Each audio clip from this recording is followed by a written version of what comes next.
हमारे पीएम नरेंद्र मोदी जी ने 2019 के अंदर एक स्कीम लॉन्च की थी, पीएम किसान स्कीम। जैसा कि आप लोगों को नाम से पता लग गया होगा कि ये स्कीम किसानों से रिलेटेड है। ये स्कीम का काम क्या था? इस स्कीम के अंदर गवर्नमेंट किसानों को कुछ रुपए देने वाली है। अब इस वीडियो के अंदर हम ये देखेंगे ये स्कीम कहाँ तक काम करती है और इसके बेनिफिट्स क्या हैं, और ये स्कीम औरों से कैसे अलग है, इसके में कमी क्या है, अगर कमी है तो हम उसे ठीक करने के लिए क्या कर सकते हैं। तो बने रहिए मेरे साथ, मैं विकास। बिना किसी टाइम वेस्ट के चलिए शुरू करते हैं। ये टॉपिक न्यूज़ में क्यों है, अब ये देख लेते हैं। हाल फिलहाल में पीएम मोदी जी ने हमारे किसानों के लिए 20,900 करोड़ रुपए को क्या है इस स्कीम के तहत रिलीज़ कर दिया है। और थोड़े दिन पहले जो इसकी 10वीं इंस्टॉलमेंट था उसका भी पैसा क्या है रिलीज़ कर दिया है। और हाल फिलहाल में लेटेस्ट एक न्यूज़ भी आई थी कि इसकी जो 11वीं किस्त है वो भी बहुत जल्द आने वाली है। अब थोड़ा स्कीम के बारे में पढ़ लेते हैं, ये स्कीम है क्या। देखो, पहला पॉइंट तो यही है कि जो इसकी फुल फॉर्म है वो है प्रधानमंत्री किसान सम्मान निधि योजना। ठीक है, पीएम किसान इसकी शॉर्ट फॉर्म होगी। ये एक सेंट्रल सेक्टर स्कीम है, मैंने आपको पिछली वीडियो के अंदर भी बताया था। एक होती है सेंट्रल सेक्टर स्कीम, एक होती है central sponsor scheme. Central sector scheme के अंदर क्या है, सारा पैसा जो है वो सरकार देती है 100%। ठीक है, इस स्कीम को 2018 के अंदर लॉन्च किया है। और इसके अंदर क्या है, स्कीम क्या करेगी, किसान की जो फैमिली है उसको 6,000 रुपये देगी साल के अंदर, और वो भी 3 किस्तों में, मतलब 2,000 2,000 2,000। और इसमें देखो एक बात तो नोटिस करने वाली है, जो फैमिली की जो डेफिनेशन है वो है हस्बैंड वाइफ और माइनर चाइल्ड, और कोई एडिशन नहीं होता इसमें। ठीक है, और स्टार्टिंग में जब इसको लॉन्च किया था तब इसमें जो एलिजिबिलिटी क्राइटेरिया था वो था कि भाई आपके पास जो ज़मीन है वो 2 हेक्टेयर से कम होनी चाहिए। लेकिन 2019 के अंदर, या फिर ऐसा कहें जून 2019 के अंदर ये स्कीम सभी के लिए लागू कर दी है। इस स्कीम के अंदर अब आज के टाइम पे 14 करोड़ किसान आते हैं। इस स्कीम की जो सबसे अच्छी बात है वो यही है कि इस स्कीम में डायरेक्ट बेनिफिट ट्रांसफ़र होता है। मतलब आपके बैंक के अंदर सीधे पैसे आ जाएंगे, बीच में कोई मीडिएटर नहीं है, कोई है नहीं बीच में जो आपके पैसे को खा जाएगा। सरकार वहाँ से रिलीज़ करेगी और डायरेक्ट आके आए आपके खाते में आ जाएंगे। इसीलिए हमारे पीएम ने क्या है जनधन अकाउंट खुलवाए थे, जीरो बैलेंस वाले जो थे, कई लोगों ने खुलवा भी रखे हैं। ये स्कीम जो है वो सबके लिए नहीं है। सरकार क्या है, अगर ये स्कीम सबके लिए ओपन कर देगी तो सरकार ही खुद ही कंगाल हो जाएगी। तो इस स्कीम के अंदर कुछ क्राइटेरिया हैं। इन क्राइटेरियो में से आप कोई एक क्राइटेरिया भी फॉलो करते हैं तो आप इस स्कीम से क्या है बाहर हो जाएंगे, मतलब आप स्कीम का बेनिफिट नहीं उठा सकते। फिर हमारे संविधान के अंदर कुछ कॉन्स्टिट्यूशनल पोस्ट हैं, जैसे कि इलेक्शन कमीशन हुआ, फाइनेंस कमीशन हुआ, ऑल इंडियन सर्विस हुआ, जैसे कि आईएएस, आईपीएस, आईएफएस, आईएफओएस, और भी बहुत सारी जो पोस्ट होती है। अगर आज आप इस पोस्ट पर काम करते हो या फिर पहले का भी गया तो आप इस स्कीम का फ़ायदा नहीं उठा सकते। पहला क्राइटेरिया तो यही हो गया। दूसरा क्राइटेरिया, या तो आप कभी मंत्री रहे हो या फिलहाल पे आप मंत्री हो, चाहे फिर आप वो पार्लियामेंट के हो या स्टेट लेजिस्लेटिव काउंसिल के हो, और पार्लियामेंट के अंदर भी, या तो लोकसभा के हो चाहे राज्यसभा से, कोई फ़र्क नहीं पड़ता। यही नहीं, अगर आप मेयर भी हो ना म्यूनसिपल कॉरपोरेशन के, या फिर चेयरपर्सन हो डिस्ट्रिक्ट पंचायत के, तो भी आप इस स्कीम का फ़ायदा नहीं उठा सकते। या तो आप अफसर हो या पहले कभी रहे हो। अगर अफसर नहीं हो तो किसी सेंट्रल या स्टेट गवर्नमेंट की जो मिनिस्ट्रीज़ होती हैं, ऑफिस होते हैं, डिपार्टमेंट्स होते हैं, इनका एम्प्लॉय भी रह चुके हो ना, तो भी आप क्या है इस स्कीम का फ़ायदा नहीं उठा सकते। और एक बात ध्यान रखना, जो इस एम्प्लॉय बोला है ना मैंने, इसमें बड़े लेवल के आ जाते हैं, जैसे कि बी और सी लेवल के मान के चलो, बी के तो वैसे भी अफसर बन जाते हैं कई तो, लेकिन मल्टीटास्किंग वाले या ग्रुप डी वाले एम्प्लॉय नहीं आते इसके अंदर। मतलब समझने वाली बात यह है कि जो मल्टीटास्किंग वाले जो काम करते हैं या ग्रुप डी वाले लोग होते हैं वो इस स्कीम का फ़ायदा उठा सकते हैं, मतलब इस एक्सक्लूजन क्राइटेरिया के अंदर नहीं आते हो। या तो आप रिटायर्ड पेंशनर हो। और एक बात और ध्यान देना, अगर आप पेंशनर जो है वो एमटीएस से या मल्टीटास्किंग या ग्रुप डी से रिटायर हुए हो ना तो आप उठा सकते हो, लेकिन आप किसी और चीज़ से रिटायर हुए हो ना तो आप इस स्कीम का फ़ायदा नहीं उठा सकते। और एक क्राइटेरिया और है, आपकी जो मंथली पेंशन है वो 10,000 से ज़्यादा नहीं होनी चाहिए, फिर आप कहीं से भी रिटायर हो। अगला पॉइंट, इनकम टैक्स। ये पॉइंट जो है, इस पॉइंट को ध्यान रखना, मैं आगे भी डिस्कस करने वाला हूँ इस पॉइंट को लेके। अगर आप इनकम टैक्स देते हो तो अभी आप ये काम नहीं कर सकते। या फिर कोई आप प्रोफेशनल काम करते हो, जैसे कि डॉक्टर हो, इंजीनियर हो, लॉयर हो, या सीए हो, चार्टेड अकाउंटेंट, या कोई आर्किटेक्ट हो, ये सब आप काम करते हो किसी प्रोफेशनल बॉडी के साथ मिलकर, तो आप इस स्कीम का फ़ायदा नहीं उठा सकते। अब ये देख लेते ये स्कीम और स्कीम से कैसे बेटर है। सबसे पहला पॉइंट तो यही है कि कोई और स्कीम ऐसी नहीं जिसमें डायरेक्ट पैसा दिया जाए किसानों को, नहीं। ये स्कीम ऐसा काम कर सकती है। ये स्कीम, अब मैंने आपको बताया, ये डायरेक्ट खाते में पैसे ट्रांसफ़र कर देती है जनधन अकाउंट के थ्रू। ठीक है, दूसरा पॉइंट, इसमें क्या है, बहुत सारी वेरिफिकेशन होती है। कईयों में क्या होता है, अगर कोई स्कीम होती है तो उसमें कोई भी फ़ायदा उठा लेता है, लेकिन इसमें ऐसा नहीं है, इसमें बहुत वेरिफिकेशन होती है। इसमें आधार कार्ड भी लिंक होता है, इनकम टैक्स वाला सारा डाटाबेस भी होता है, वो भी होता है। और तीसरा पॉइंट, इसमें कोई सिलेक्शन पे बायस नहीं होता, मतलब भेदभाव नहीं होता। आप सोशल, इकोनॉमिक, फार्मिंग, कोई सा भी आप इनमें कोई बायस नहीं हो सकता। सोशल में आप देखोगे तो आप ये नहीं देखेंगे सरकार कि ये कौन सी जात से है या कौन सी बैकग्राउंड से है इसका, नहीं। इकोनॉमिक में ये नहीं देखते आपके पास 1 एकड़ की ज़मीन है या 2 एकड़ की ज़मीन है, 3 एकड़ की ज़मीन है, नहीं, कोई फ़र्क नहीं पड़ता। अगर आप फार्मिंग में देखोगे तो फार्मिंग में फ़र्क नहीं पड़ता, या तो आप सब्जी उगाते हो या फ्रूट्स उगाते हो, कोई फ़र्क नहीं देता।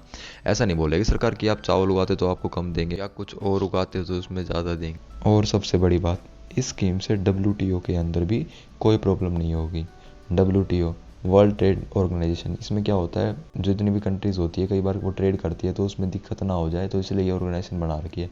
इसके जो हेडक्वार्टर है वो स्विट्ज़रलैंड, जिनेवा के अंदर है, ठीक है।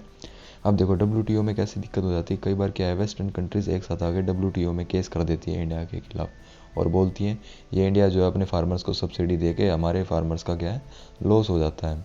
अब वो लॉस कैसे होता है, मान लो कोई 100 रुपये की चीज़ है, किसान को 100 रुपये लगे उसे बनाने में, और मार्केट में रेट है उसका 150 रुपये, तो उसका बेनिफिट कितना हो गया, 50 रुपये का। सरकार क्या करती है, हमारे फार्मर्स को सब्सिडी दे देती है 20 रुपये की। अब किसान का कितने पैसे लगे, 80 रुपये, लेकिन वो बेच कितने में रहा, 150 में। तो लेकिन अब किसान थोड़ा टाइम में ये सोचेगा, उसका कंपटीशन अगर कम करना है तो वो क्या करेगा, रेट को कम कर देगा। अब ऐसे आप जियो ले लो, एयरटेल ले लो, जियो ने क्या किया, मार्केट को कम करने के लिए क्या किया, स्टार्टिंग में फ्री दिया, फिर वो रेट कम कर दिया। ऐसे क्या है, अब वो किसान क्या करेंगे, 150 की बजाय 130 में बेचना स्टार्ट कर देंगे, ताकि और अब जितने भी किसान थे जैसे अमेरिका के, वेस्टर्न के हुए, इन सब को लॉस हो जाएगा। अब चैलेंजेस देख लेते हैं कि इस स्कीम के आगे क्या क्या चैलेंजेस है। पहला चैलेंज तो यही है कि जो अमाउंट है वो बहुत ही कम है। अगर आप रंगाराजन की कमेटी की जो रिकमेंडेशन देखोगे तो उसमें साफ साफ लिखा हुआ है कि जो एक दिन का जो खर्चा है वो गांव के अंदर वो 32 रुपये है, और वही शहर का लोगे तो अब 47 रुपये है। लेकिन अब स्कीम जो है वो साल में 6,000 रुपये देती है। अगर इस हिसाब से निकालोगे तो क्या है, एक दिन का क्या है, 17 रुपये, ना ही गांव का ना ही शहर का, दोनों से बहुत कम है, लगभग हाफ प्राइस पे ही है, ठीक है। तो इसको पैसे को बढ़ाने की ज़रूरत है। दूसरा पॉइंट, इसमें क्या है, जो टीनेट फार्मर्स होते हैं उनको एलिजिबल नहीं है स्कीम के अंदर। टीनेट फार्मर मतलब जो किराए के फार्मर होते हैं, कई बार क्या होता है किराए पे ले लेते हैं ना किसानों को, वो इसके अंदर नहीं है। और कई बार क्या है, किसान वैसे ही बाहर रह जाते हैं। आप ये द हिंदू की न्यूज़ भी पढ़ सकते हैं, तेलंगाना के अंदर 4,70,000 किसान ऐसे हैं जिनका बेनिफिशियरी लिस्ट के अंदर नाम नहीं है, वो इस स्कीम का फ़ायदा नहीं उठा सकते। और तीसरा पॉइंट, जो इसमें रिकॉर्ड्स है वो डिजिटलाइज नहीं है, उसमें पता नहीं चलता कि ये है, बहुत सारी फाइल्स हो जाती है, कुछ मिसप्लेस हो जाती हैं, जिस वजह से क्या है, बेनिफिशियरी प्रॉब्लम फेस करते हैं। देखो सरकार ने एक स्कीम बना दी और उसका तरीका भी सोच लिया था कि बीच में लोग ना खाए, वो है डायरेक्ट बैंक में ट्रांसफ़र कर देंगे पैसे। लेकिन मेन समस्या यही है कि फेल्ड ट्रांजेक्शन जो है वो बहुत सारी हैं, फेल हो जाती हैं ट्रांजेक्शन। कई बार IFSC कोड अलग हो जाता है, क्यों, वो बेचारे किसान होते हैं, कई बार किसान जो हैं वो 80% क्या है, पढ़े लिखे नहीं हैं, ठीक है। अकाउंट जो है वो कई दिनों से बंद पड़ा है तो बंद हो जाता है, या कई बार कुछ और किसी के और के नाम से हो जाता है। आंध्रा के अंदर जो है 29% किसान ऐसे हैं जिनके पास पैसा ही नहीं आया अभी तक। ट्रांजैक्शन का फेल होना एक बहुत बड़ी समस्या है। मैंने आपको बताया है कि जो इनकम टैक्स देते हैं वो इस स्कीम का फ़ायदा नहीं उठा सकते। इस स्कीम की एक ये प्रॉब्लम ये भी है, बहुत सारे फ्रॉड अकाउंट बन चुके हैं। आप ये हिंदुस्तान टाइम्स की एक न्यूज़ भी देखो, यूपी के अंदर 7 लाख ऐसे अकाउंट है जिसे वो इनकम टैक्स पे करते हैं। ये तो सिर्फ यूपी के अंदर है, अगर ऑल ओवर इंडिया का हिसाब लेके चलोगे तो पता नहीं कितने अकाउंट ऐसे मिल जाएंगे फ्रॉड। अब वे फॉरवर्ड देख लेते हैं, अब आगे क्या करना चाहिए सरकार को। पहला तो क्या है, ये पैसे बढ़ाने की ज़रूरत है। जो ये सरकार देती है पैसे 2-2 हज़ार रुपये, ये बहुत ही कम है। अगर आप तेलंगाना का भी एग्जाम्पल लेते हो, वहाँ पे एक राय बंधु नाम की स्कीम है, उसमें क्या होता है 4,000 रुपये पर एकड़ के हिसाब से दिए जाते हैं। मतलब अगर 1 एकड़ की ज़मीन है उसको 4,000 दिए जाएंगे, जिसके बाद 2 एकड़ की ज़मीन उसे 8,000 दिए जाएंगे। ये तो स्टेट की स्कीम है। और इतना ही नहीं, ये सीज़न में 2 बार दिए जाते हैं। आपको पता है कि 2 तरह की क्रॉप्स होती है जो अलग अलग सीज़न में उगाई जाती है, एक तो रबी क्रॉप, एक खरीफ क्रॉप। आपके लिए क्वेश्चन यही है, आप मेरे को ये बताना, जो रबी क्रॉप्स और खरीफ क्रॉप होती है वो उसकी टाइमिंग क्या क्या है, वो कब उगाई जाती है और उसकी हार्वेस्टिंग कब जाती है। आप मेरे को कमेंट सेक्शन में इसके आंसर बताना। सिर्फ तेलंगाना ही नहीं, उड़ीसा के अंदर भी एक ऐसी स्कीम है जहाँ पे किसानों को 5,000 रुपये दिए जाते हैं। सरकार जो ये बेनिफिट दे रही है इसकी भी टाइमिंग सुधारने की ज़रूरत है। ICR की एक रिपोर्ट है, उससे पता चला है अगर किसानों के पास ऑफ सीज़न कोई पैसे आते हैं तो वो किसी और चीज़ पे पैसे खर्च कर लेते हैं, वो एग्रीकल्चर चीज़ों के ऊपर बहुत कम पैसा खर्च करते हैं। तो इससे टाइमिंग सुधारने की भी ज़रूरत है।